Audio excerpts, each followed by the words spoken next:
our marine ecosystem, but also have a direct impact for the lives of fisher folks in Sri Lankan northern province.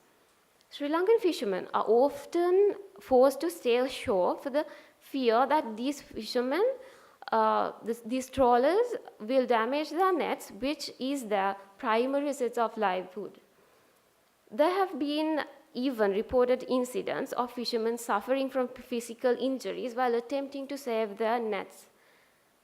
Approximately 200,000 people in the northern province are dependent on the fisheries sector.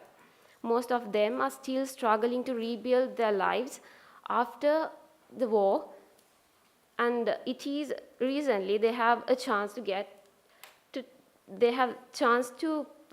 back to sea, but the small boats cannot take the large mechanized Indian trawlers.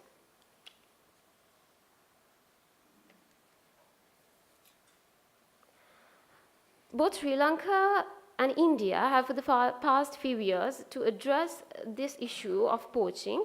To date, however, there has been a little progress on this. The primary reason is politics.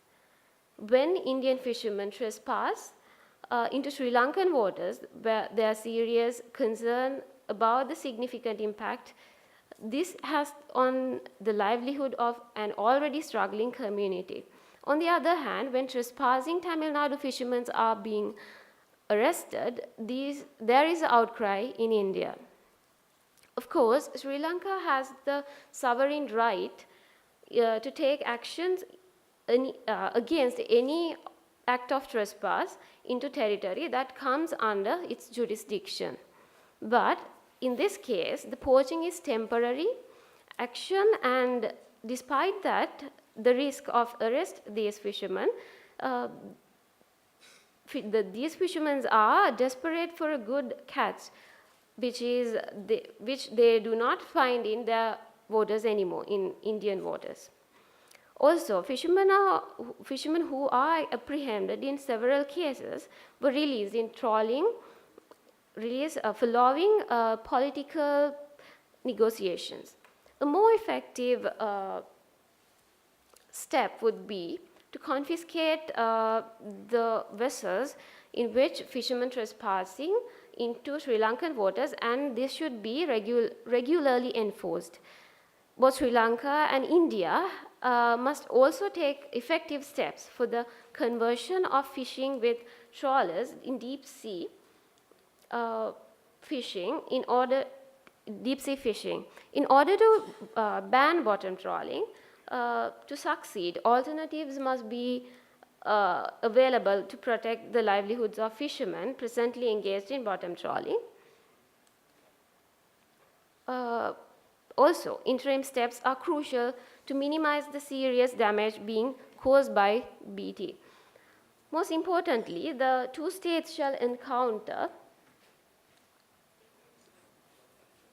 negotiations in order to eliminate illegal poaching and practicing bottom trawling. This issue should not be a cause to damage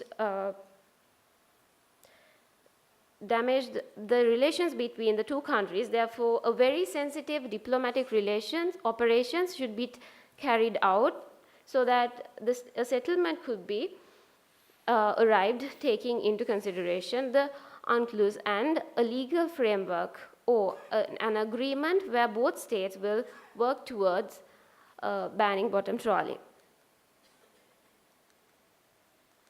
So these are the references that we use to conduct the research paper.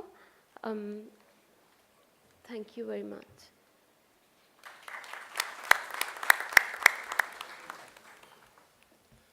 Thank you, Shakira. Again, I learned a lot from your presentation. It was very well presented. And so